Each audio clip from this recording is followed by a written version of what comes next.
সুপ্রিয় দর্শক মণ্ডলী, আমি engineer Mohammad Rakibul Islam building plan and design consulting চ্যানেলের পক্ষ থেকে আপনাদেরকে কিছু ইঞ্জিনিয়ারিং ম্যাথের সলিউশন দেখাচ্ছি।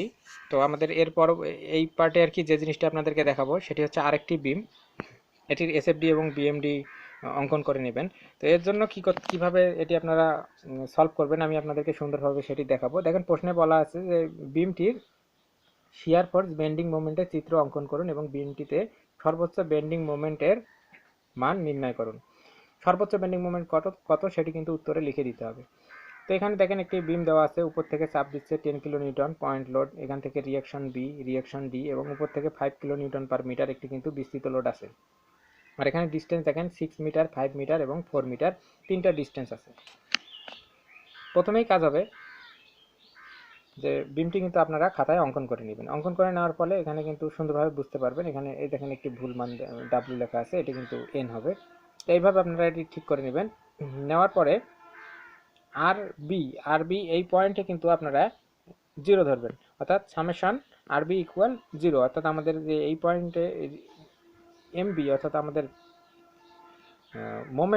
Moment of B point equal zero যদি করি, সেক্ষেত্রে দেখেন এই যে এই ক্যালকুলেশনটি করতে হবে।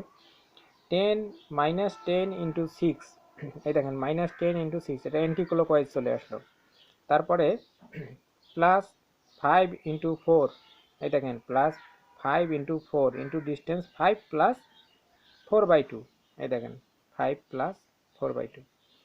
তারপরে দেখেন মাইনাস আরডি ইন্টু 9, এই দেখেন মাইনাস আরডির সঙ্গে কিন্তু 5 আর 4 9, এটা অ্যান্টি ক্লকওয়াইজ উপরের দিকে, এই কারণে কিন্তু আরডি 8.88 কিলো নিউটন, এটা কিলো নিউটন হবে, এটা ডাব্লিউ লিখেছে, কিলো নিউটন বের হয়েছে। তারপরে আরবির মান হচ্ছে এখানে উপরের এই লোড থেকে, নিচের লোড থেকে যদি উপরের লোড বাদ দিয়ে দেই, সেক্ষেত্রে কিন্তু আরবির মান পাওয়া যাবে 21.12। দেখেন আপনারা ভালোভাবে যে 21.12 কিলো নিউটন, এটা কিন্তু আসলে কিলো নিউটন হবে।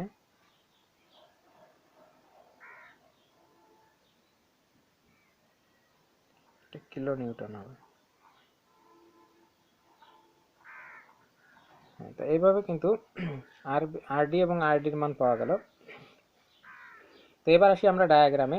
এখান থেকে প্রথমে একটি নিউট্রাল এক্সিস এঁকে নেবেন। নিউট্রাল এক্সিস এঁকে নেওয়ার পরে তারপরে যেটি কাজ হবে সেটি হচ্ছে যে কিলো নিউটন, এই 10 কিলো নিউটন প্রথমে মাইনাস, এখানে কিন্তু ডায়াগ্রামের নিচের দিকে 10 কিলো নিউটন চলে আসলো। তারপরে আমরা একদম সরাসরি আরবি পর্যন্ত আসবো, এর মধ্যে কোনো লোড নেই, এটি কিন্তু সোজা একটি সরল রেখা। তারপরে এখান থেকে দেখেন আরবি উপরের দিকে চাপ দিছে, উপরের দিকে চাপ দিছে কততে, 21.12 কিলো নিউটনে। যখন 21.12 থেকে আমরা 10 বাদ দিয়ে দেবো, তখন 11.12 কিন্তু পেয়ে যাব। যখন 11.12 পেয়ে গেলাম, এরপরে কোনো লোড নেই, এখান থেকে সরাসরি আমরা কিন্তু চলে যাব 11.12 এই জায়গাতে, এখানে ফাঁকা সোজা একটি সরল রেখা। তারপরে এখান থেকে আমাদের এই 5 ইন্টু 4, এটি কিন্তু নিচের দিকে চাপ দিল। তো নিচের দিকে যখন চাপ দিল, এর ফলে আমাদের এটি মাইনাসে চলে আসলো 8.88। 8.88 আমাদের আরডির মান দেখেন 8.88 কিলো নিউটন আছে, এটি উপরের দিকে চলে যাবে, এখান থেকে এটি কিন্তু জিরো। তো আশা করি আপনারা এসএফডি অঙ্কন করাটি বুঝলেন। এবার আসেন বিএমডি, অর্থাৎ বিএমডি কিভাবে অঙ্কন করবেন। বিএমডি কিন্তু আমরা এই যে ছাড়াও, মানে আমাদের এসএফডির ডায়াগ্রাম ছাড়াও কিন্তু অঙ্কন করতে পারি। সেক্ষেত্রে কিন্তু ক্যালকুলেটরে সরাসরি ক্যালকুলেশন করতে হবে মোমেন্টের সূত্র অনুযায়ী। এখান থেকে দেখেন 10 ইন্টু 6, এই দেখেন আরবি থেকে 10 ইন্টু 6 অর্থাৎ কত হয় 60, এটি কি হচ্ছে অ্যান্টি ক্লকওয়াইজ। আমরা সরাসরি ডায়াগ্রামে চলে আসি, এই দেখেন -60, এখান থেকে এটি কিন্তু মাইনাস ক্ষেত্র, এটি হচ্ছে মাইনাস ক্ষেত্র। তো এটি যেহেতু মাইনাস ক্ষেত্র হচ্ছে, এটি কিন্তু -60। তারপরে যে আমাদের লোডটি আসতেছে, এখানে কিন্তু কোনো লোড নেই, এই কারণে এটি একটি হেলানো সরল রেখা হবে। এই যে লোডটি আছে, এটি কিন্তু ক্লকওয়াইজ মোমেন্ট হবে। ক্লকওয়াইজ মোমেন্টের জন্য অবশ্যই এটি কিন্তু আমাদের এই ডায়াগ্রামটি উপরের দিকে বাড়াবে। তো এর জন্য দেখেন আমরা এই ক্ষেত্র থেকে এটি এসেছি আর কি, ক্ষেত্র থেকে সুবিধা হবে। এই যে ত্রিভুজের অর্ধেকটা বের করে নিয়ে, এখান থেকে এই ভূমিটা ক্যালকুলেশন করে বের করে নিয়ে, অর্থাৎ 2.22।